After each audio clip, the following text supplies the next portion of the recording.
Uh, he will be. So good morning, good afternoon. It's a pleasure to see you today again on our second monthly SIP community call. And I'll apologize for Robin, he won't be joining us. But what I had in mind for today is to spend a bit of time to know each other, so that you have time to introduce yourselves and to the other SIP members. And there's one topic I wanted also to discuss with you, get your insights, is how are we seeing strategy implementation taking shape? So let me just share the couple of slides I put together here. Do you see my screen? Yes. Yes, it is clear for me. Clear. Yes. So we'll do a brief introduction, then results of the first poll, the strategy implementation knowledge update. So we are working on that part. The discussion from a world driven by efficiency, that's what we're going to work in breakout rooms and have a bit more in-depth talk. The April monthly poll question and any other out of business. So we'll be done at the end of the hour. So we are starting to build this community from people that know me, people that know Robin, of course, and people that have joined the SIP community. You know what's the kind of functioning? We have once per month a call like this one. We'll do it at this time, which is suitable for the US and for Middle East and Europe, of course. The next month will be hosted by Robin, and that will be more for the Asia Pacific time. So it's going to be hard for us to join, but they will all be recorded.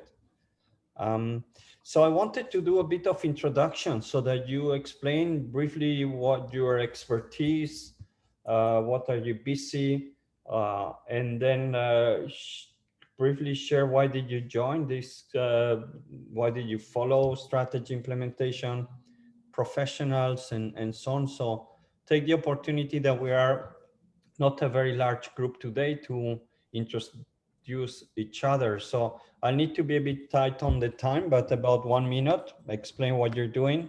It would be nice. Where are you based? Where are you working? And a bit of why you joined. And I think that's going to make us know each other a bit better. So let me just go through the screens here as they come up. So Abdullah, you are on the first one on my list. Yes, you are welcome. My name is Abdullah Amin Khan. I work as a Director for Strategy and Business Development in Al-Andalus Properties. It's a real estate company. We do develop commercial lifestyle destinations. It's a public listed company.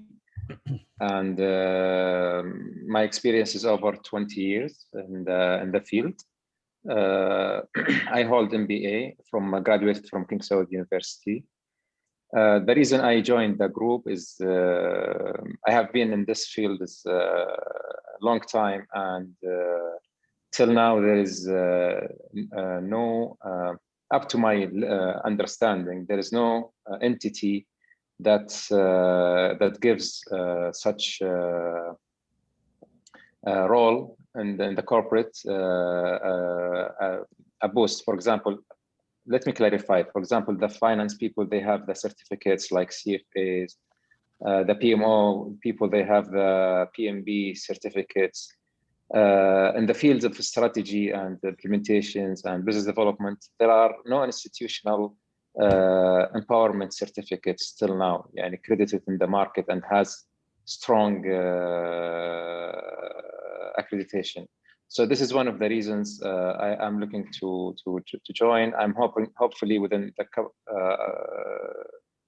upcoming years, we will find this institution so that we can get specialized accreditation. This is in the brief. Thank you.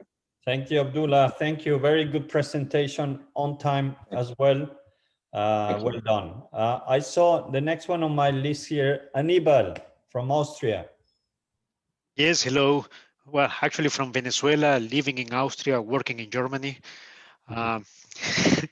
Yeah, main focus is on business excellence, operational excellence, continuous improvement, and the implementation of PMOs. That's what I have been doing the last 16, 17 years now, mostly in Central Europe. Currently at Fujitsu Europe. So the same, implementing from scratch the whole framework, the continual service improvement, as it's called in the service IT, to have a completely approach from KPIs until training and linking it to the whole organization. And this is what I have been developing in different companies in the last years. Yeah, and that's what I see, that the strategy implementation is the right tool and give me like additional inputs and know how to link all this together to make it more effective, to really get much more attention from the C-level management, and yeah, involve everyone at the end. Thank you, Anibal. Very interesting. And a topic which is PMOs and strategy PMOs and all this kind of thing, very relevant for us. Absolutely. Thank you, Anibal. Let me just go back to just following. Gurpreet, where are you calling from, and a bit of your background? Oh, we saw you, now you're gone. Yeah. Hi. Thank you. Sorry, trouble with the camera. I work in local government and I am a transformation project manager, and I work on lots of different change and improvement projects, and also digital IT ones as well. And my area of expertise is project management and change management. I joined the Institute so that I could enhance my project management delivery skills and also complement with them with strategy implementation skills. And you're based where, Gurpreet? Oh, sorry. I am based in Hertfordshire in the UK. Okay. Thank you, Gurpreet. Nice to have you here. Tom.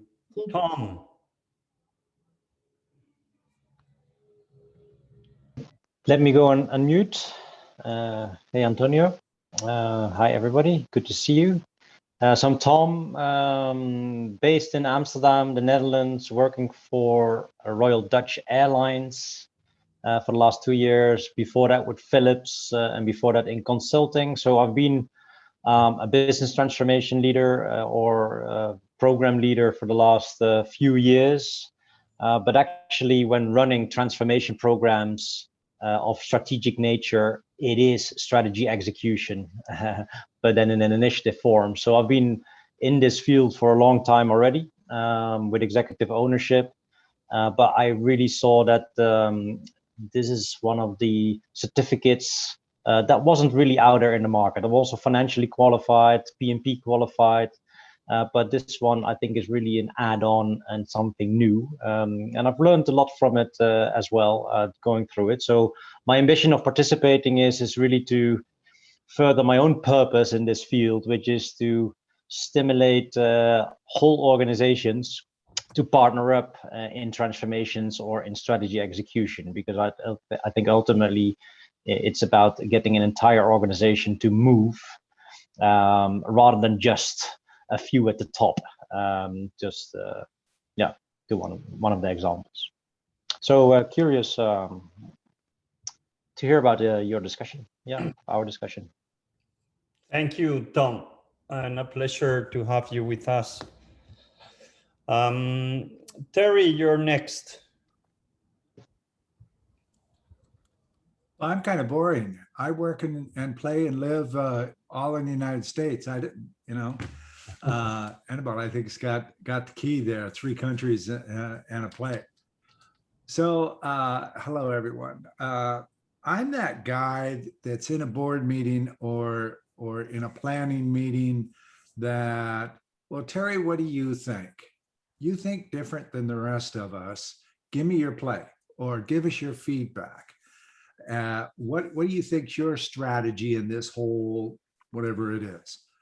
And so then I would talk to them about what we do, and that's strategy and strategy implementation. So not only coming up with something that you'd like to do, coming up with a way to do it that can be accomplished and it's achievable. So my company, Evolutionary Healer, is a global company. We're on 6 continents, 16 countries, 26 US states. We're very wide, not very tall. I like it that way. I've had enough time in corporate.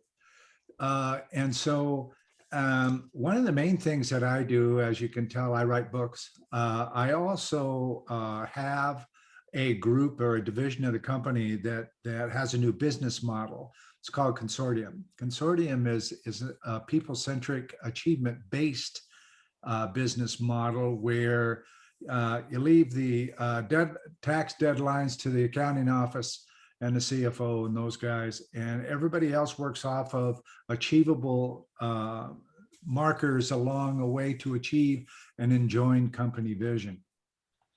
And most of what that is has to do with strategy. I was introduced to Antonio over a year ago when the COVID started, and GIPI sounded very interesting.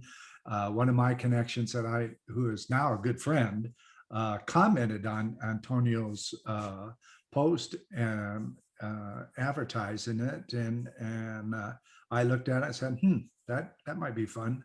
So I clicked on, went to I think the first meeting, and pretty well haven't left, other than I had a client interfere with the meeting schedule for a while. But other than that, that's pretty well where that has been. This situation, when Antonio first sent it out to me, it was like, okay, this is a no-brainer. This is something that a lot of people can get around, and having thought leadership and strategic planning has a lot to do with each other right now. And that's, I'm very active in global thought leadership initiatives. So that's really where I come from. I'm a retired Navy man.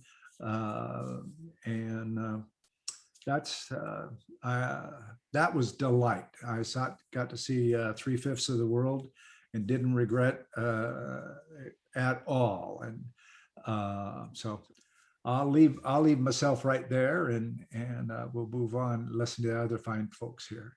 Thank you, Terry. A pleasure to have you, and thank you. What Terry is talking is a non-for-profit initiative that we launched right after the COVID crisis to try to support people, and we call that Global Initiative for Positive Impact. We can talk about that another day, but thank you, Terry. You've been great for that and a great contributor. Sylvia, you are also in the Netherlands. Yes, I'm also based in Netherlands. I've been in the operations areas for around 15 years.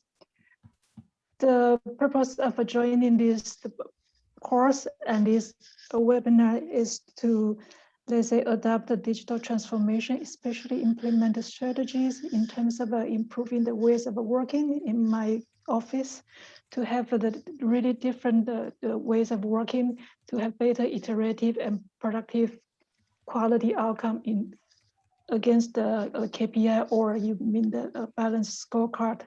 That's in general the scope I would like to focus on. Thank you. Thank you, Sylvia. Pleasure to have you. Declan.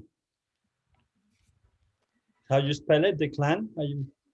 Correct. Yes. Thanks, Antonio. So Declan Ryan, I'm the CEO and founder of the Project Foundry. We're based in Dublin, Ireland.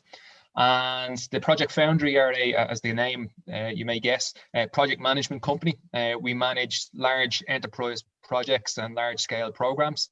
As of last year, we've also stood up a transformation and change practice. And we've grown the team from about 1 to 50 people over the last 5 years. Our interests around strategy execution and strategy implementation, we've been the recipient of many a bad strategy that we've been asked to implement at a program level. So we're really keen to try and influence a little further up the organization and try and bridge that gap. Jackie Glynn, the president of the PMI, who I believe is also a member, had introduced me to the organization. And we've got a real interest, and we're doing some innovation, and we're building an MVP around strategy readiness. And so really kind of keen to understand, I suppose, the theory and the best practice around strategy implementation, and see how we can bring that to our clients to drive more value for them. Thank you, Declan. Yeah, and I think this is great. You're bringing the input on. I think many of us are trying to elevate project management to that strategy space, and I think we're getting there. So it's great to have people like you there. Slowly, but we're getting there. So thank you, Declan. Great to have you. One thing I wanted to mention, this, unfortunately, we cannot share emails. There is a LinkedIn group. Feel free to connect between each other. Ideally, you can be a bit commercial if you want, but it should not be the driver. I think what we want is trying to create a community here who influence and builds the future PMP for the future in 10 years, maybe. But of course, yes, you can connect individually and see if there's any help that you can bring to each other. This is part of the community building. It's not only if non-for-profit or so. Just not too commercial, but I think we understand each other. Michele, good to see you, calling from Canada. Yeah, hi guys, hi everybody, how are you doing? So I'm very happy to be here. I had some difficulties in finding the link, so thanks Robin to send me the final link. So I'm based in London, Ontario, Canada. I'm from Italy. I arrived here 8 years ago.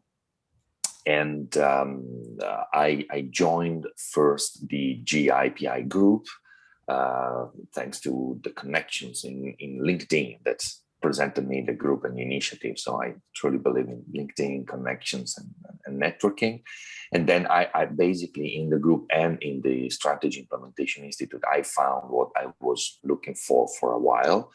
I never worked specifically on strategy implementation or project management. My background is in research. I have a PhD in comparative social research, and I always worked on immigration policies, refugees, so topic like that. And then I started working in the private sector, in consultancy sector, and lately I am specializing in equity, diversity, and inclusion. So what I am doing is that I am helping companies, especially around the educational sector, on equity, diversity, and inclusion implementation. And what I believe strongly, and what I'm saying my clients, that EDI needs to be framed as a strategy that they want to implement. So what the same problems that they have in implementing another strategy might be also there. So we can use the tools and the strategies that we are learning to make the EDI path more connected with the rest of the organization. I also have a background in evaluation programs, so I'm try to use also that kind of background here, and basically this is what I can share. I'm very happy to be in this group because people here seems to be. So I'm here to learn, and seems to be a great group. Thank you, Antonio. We're glad to have you there too as well. Thank you.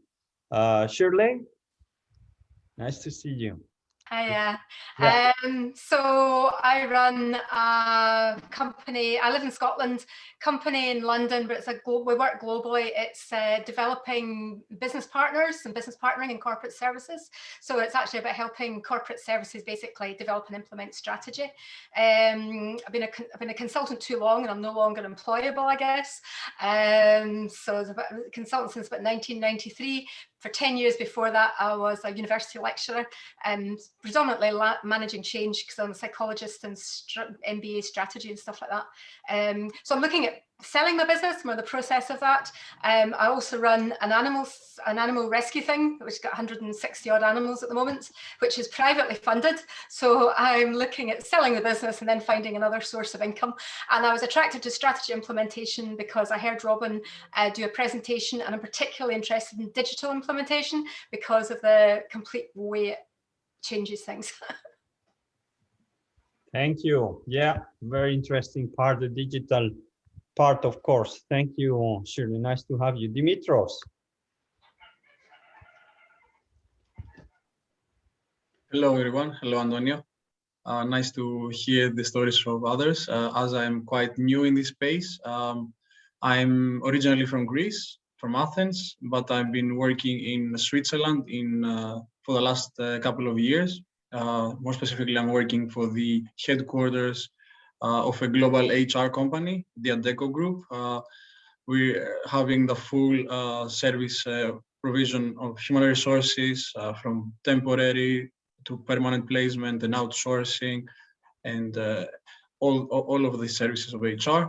My tasks are around project management, and my motivation to join the Strategy Implementation Institute was basically because we started recently a new strategic initiative in the company, and I felt that this is a very nice getaway to better understand the space and learn from others and from the course. And I'm happy that I completed the course last week, and I'm looking forward to taking the examination very soon. Okay, nice, Dimitros. Welcome. Olga. Thank you. Good to see you, Olga. Hi, everyone. Can you hear me? Yeah. Hi. Very nice to be here. So I made some notes so that I don't forget, and I'm quick as well. So I'm based in the UK. I work currently at one of the big four, Deloitte, as a strategy implementation business partner. What I do is I help a large group of partners to shape and implement the strategy for their business units.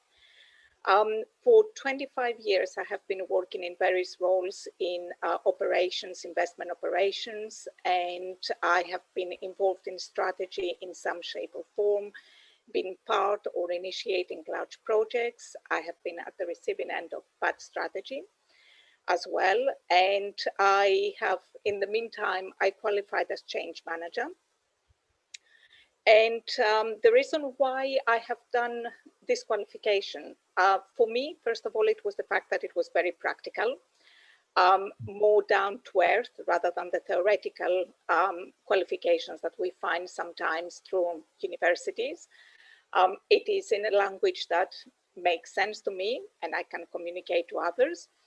And the other thing that was very interesting for me is the fact that it allowed me to build some credibility, because I found that strategy is a little bit of a vague concept in companies.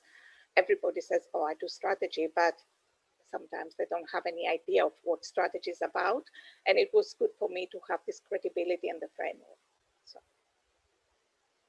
Thank you, Olga. Nice to have you as well. Same here. Alan, good to see you, Alan. Hi, good day, everybody. Hi, good to see you all again. So I'm Alan. I live in Trinidad and Tobago in the Caribbean for now, and I am a strategy implementation professional in the sense that I've been doing project management for about over 20 years. Certified change manager, and recently formed my consultancy practice to focus solely on strategy implementation. So I found this group as I was searching for a strategy implementation qualification. So I found this. It's very rare that there is something in this space. So I was very happy to observe that. I'm of the belief that companies can only grow if they get strategy implementation right, and I'm very curious as to why a lot of implementations fail. So it's a special area that I would like to focus on. Hence the reason I'm launched my consultancy practice. So That's me in a nutshell, and I hope that I can add value to this group as well as learn from each and every one of you. Thank you, and for sure you will add value. Thank you. And good to see Donny, a good friend and an expert also. Donny, good to see you. Yeah, hi, Antonio. Apologies, I just keep dropping in and then disappearing again, which I'll have to do before 1 o'clock again. Sorry. Yeah, background was originally in construction, then management consultancy, and like a few people here, I've been doing my own thing for 20 years now, which seems an awful long time. Very broad. I would love to say I focus on one thing, but recent assignments have included working for the CDIO, or the Chief Information Officer at Parliament, and how they react to a multi-billion-pound programme. Going back to help with Digital Academy there, working with the Nuclear Decommissioning Authority and how they do their competencies. A leadership programme for a student accommodation company that are the biggest in the UK. The kind of list goes on. So it's quite eclectic. As Antonio will know through our mutual connections as well, most of the focus I have is in the human dimension. So although it sounds very technical, most of what I do isn't, and it kind of is in the space between personal leadership development space, kind of written a book in leadership, complex change, strategy, and heavyweight project program management. And it's by default, I seem to have got involved recently only in big programs, so everything seems to have lots of zeros after the end of it, not by choice, it's just the way it's happened. And also working with a Balkan state government and implementing how they improve their portfolio of investable projects for the EU, just to completely confuse everyone in the call as to what the hell it is I do exactly. Lots of fun at dinner parties when my wife says, who's a teacher, where teacher friends says, go on, Donny, explain to people what it is you do. So I would love to actually only, I guess, purely do development, human-based stuff around complex projects with the leaders of major projects. But as I'm sure a lot of you would know, to fill a pipeline like that would be exhausting and huge, and consultancy just seems to keep dropping in my lap at the moment. So I keep doing that and always bring in a human dimension. And there's other things as well, and Tony, you may know, I'm in advisory board, so I've got into data analytics, project data analytics group in the UK as support, and they're kicking off a task force. So yeah, it's quite eclectic, but I guess curiosity is what drives me. So I'm constantly lifting things up and looking under it and seeing what it is and getting involved, because I seem to be perceived as adding value. And at that, I'll shut up. I think that's enough. But thank you. Delighted to be here. And again, apologies, I'm going to need to drop off again, Antonio. No, it's okay, Donny. I can share your curiosity as well. And it's a bit of a gift and a pain at the same time. So I can relate. Donny, great to see you. I just got an email from Jonathan. Somebody will work this morning to be part of something. So there's quite a lot of connections. I'm chatting to Jonathan in WhatsApp and this screen over here at the same time. It's an incredibly small world. Jonathan is at least was my first editor when I published the Focus Organization, and we've been working since on different books.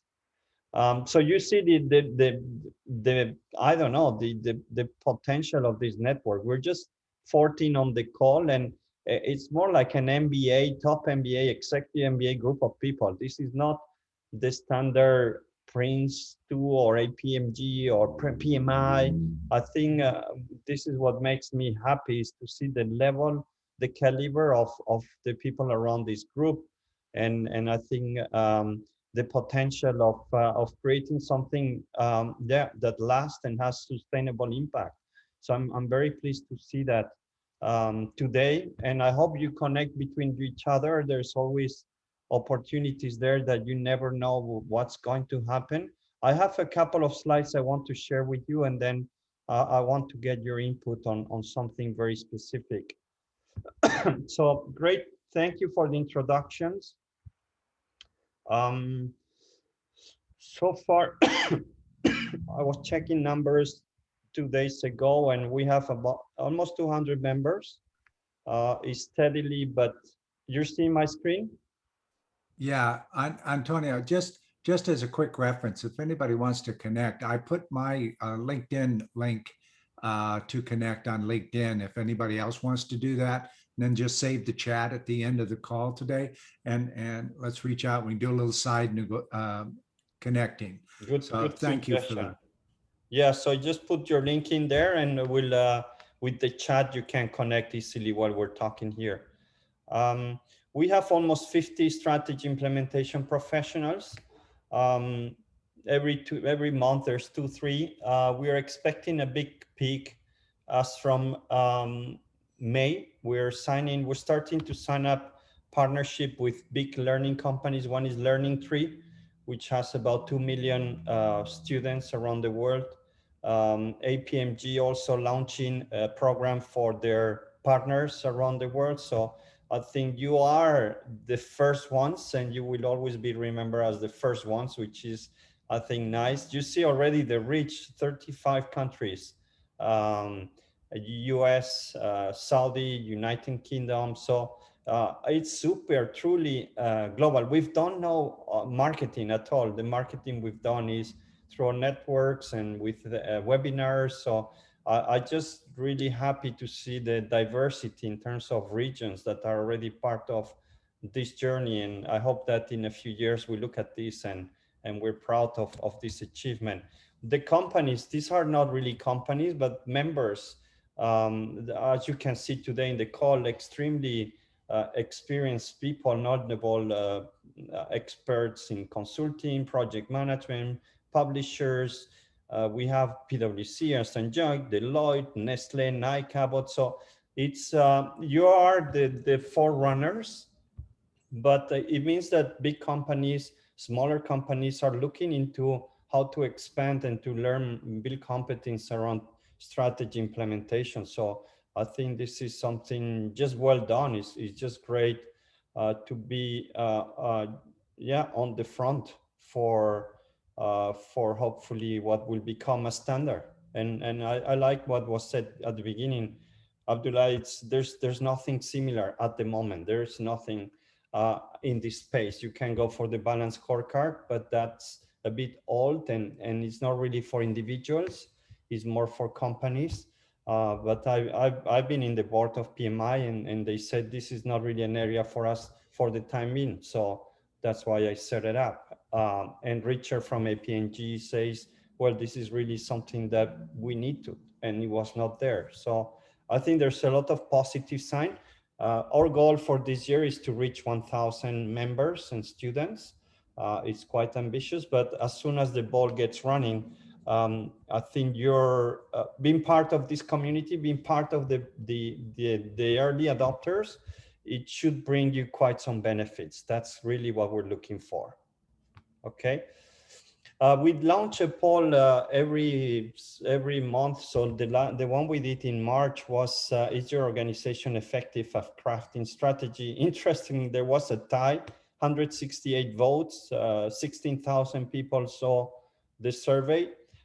So we're going to use this to give some research at the end of the year for you that you can have a look. We'll share with you the next poll of the year, the strategy implementation body of knowledge. So we've proofread it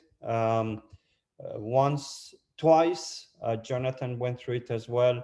Now we're in the final stages to make it a Kindle version, and you will get a copy for sure once it's available. I think it's starting. We're aiming for May, hopefully beginning of May. So you'll get one copy, and it's an improved version of including the comments. The kind of in-depth discussion I wanted to have here briefly with you is I see a big shift in what I call moving from a world driven by efficiency, which is the blue side, where most of the business organizations were spending time, budgets, employees. That's the blue part. But we've managed to make it super efficiency over 80 years. So you need less people in operations today than in the past. That's clear.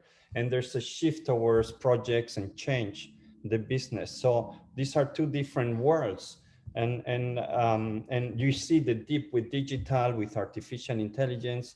Most of operations will be gone. If you go to a bank today, it's all machines most of the time. So most of the people are working in the project space, which is very broad. I talk projects, but it's agile, it's change, it's product development. I just package everything.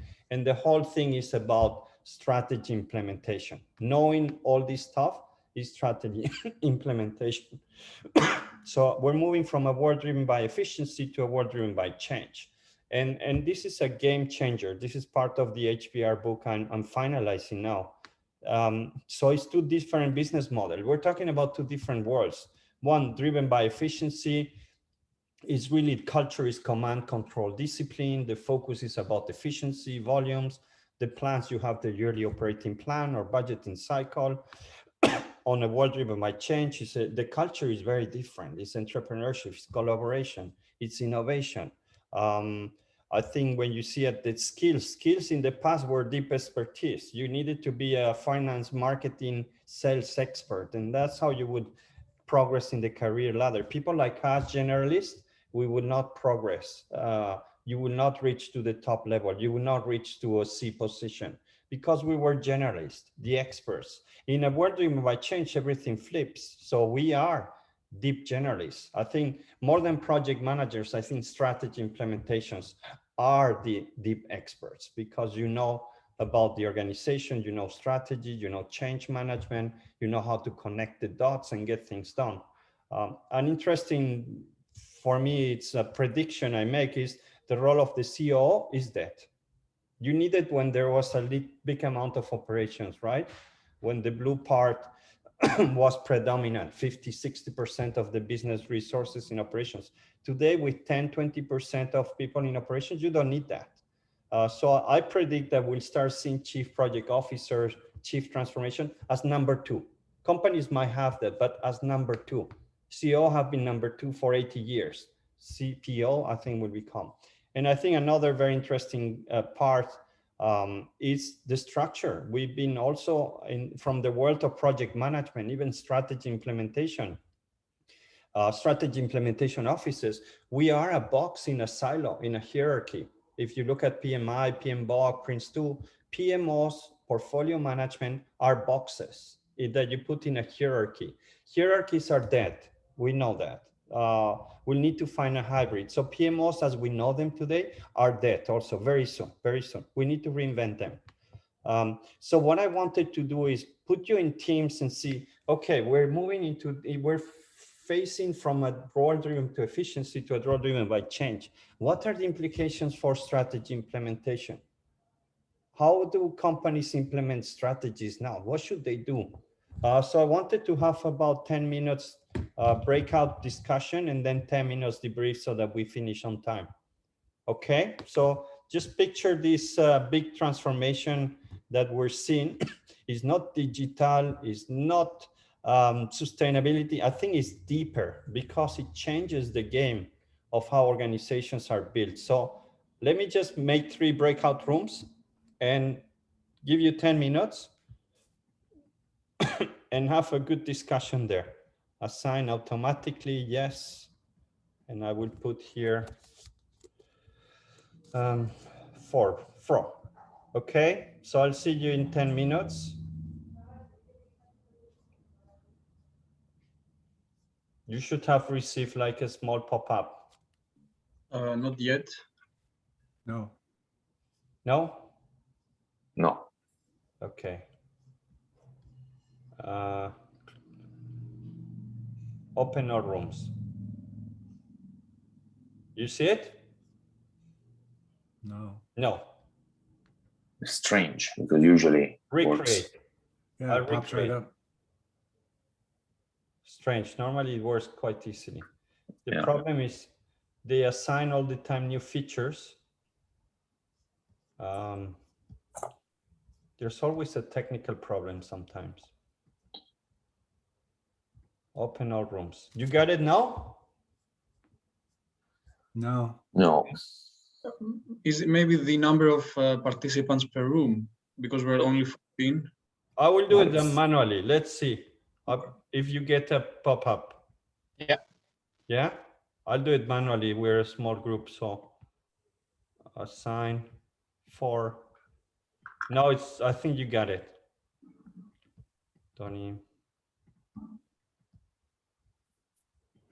It's coming. Yes, You'll I have received it.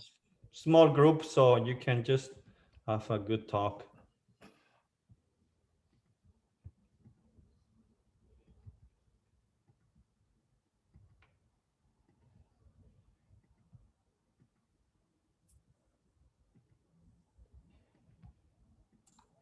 Yeah. There we go. One, because then is what is the metric that you use? Yeah, is it a percentage of strategy that is successfully executed? Is it number of percentage of people in the organization that know about the strategy? Because at least that's an important precondition. Is it number of strategic initiatives or transformation programs that are successfully executed? So, I mean, it raises really, it's a very difficult one to objectively answer to by lack of, those statistics. So I leave that one in the air. But what the company is doing, and I think what I've seen in most companies, of course, in each company there is a strategy execution process. In that sense, it's not new. But often it's not called strategy execution process. It is done very implicitly. So I think where we can help is make that process more explicit, and therefore making people more aware of the process that they're in. And once they're more aware, you can also improve it, and you can contribute it more effectively. So I think it's about really moving from how do you call that? Not being capable and not being aware, to being very capable and aware in the process of strategy execution. Yeah, let's leave it at that for a moment. Thank you, Tom. So I like it because companies have been doing that for forever. Strategy, execution, or implementation. It's not called like that. And how you measure that, that's, I think, another big topic. And new book? Yeah, another book. It's not shareholder value, it's not stock value. So I think that's opening a big door there for another big discussion. How you measure strategy implementation success. I like that. I take note for a future one. Thanks, guys. Thank you, Gurpreet. Room number 3, Michele, Shirley, Silvia. Yeah, Michele here. I took some notes. Also, very great discussion. We touched some of the topic that other groups already touched. Briefly, we talked about what might be obstacles that we need to work on while changing from efficiency to change. And one is the willing to change among people. So we focus on the fact that employees, leaders, everybody needs to change the mindset, first of all, and be willing to embrace the change with all the consequences, which might be already something difficult to do. The structure needs to gain flexibility. We suggested that would be nice to move from a situation in which we look at roles and predefined profiles in a very, very, let's say, structured and rigid way, to look for talents, what people brings in the organization. So you might have a rookie in a big table, big decision, because hierarchically speaking, he or she is new, but the talents and competences and the knowledge that is bringing in are necessary for that kind of decision. So this means also reorganization of the structure and a reorganization of the power within the organization. We also talked about diversity, because if you push on these, you will be able to find more talents among your people. And also the fact that we are working basically for more than 1 year remotely, this needs a change in mentality, because we said nowadays my manager is not actually knowing what I am doing day by day. So it's complicated because you have Zoom times, but you also have difficulties in assessing what people are doing, in defining how to define their bonuses, for example, on the salary or stuff like that. So we need to try to understand which kind of mentality changes employees needs to work in an hybrid situation. And last point, constant learning, willing to embrace a constant learning phase or stage in which basically the learning will go through all your career and even within the same organization. And at the end, we mentioned the fact of empowering the employees. So that the idea of find a way to empower employees to support the change. I think the bit at the end about removing narcissists, because the efficiency environment supports them, but the change environment doesn't because they won't listen. Yeah. Thank you. Well done. Interesting. Everybody has taken a different angle. And the last group we had Abdullah, Anibal, Olga. Couple of points that you covered. Would you like me to go ahead, Anibal, Abdullah? Okay, so feel free to amend. From our perspective, we acknowledge that change is happening very fast. COVID has actually encouraged a lot of companies to speed up their strategy. But the key thing that could differentiate those companies from others is the fact that they have a culture that is adaptable to change. And we focused a lot on the point from your slides, Antonio, where the culture that is required is more of an entrepreneur and collaboration, which possibly that may be an issue, especially for global long-established organizations.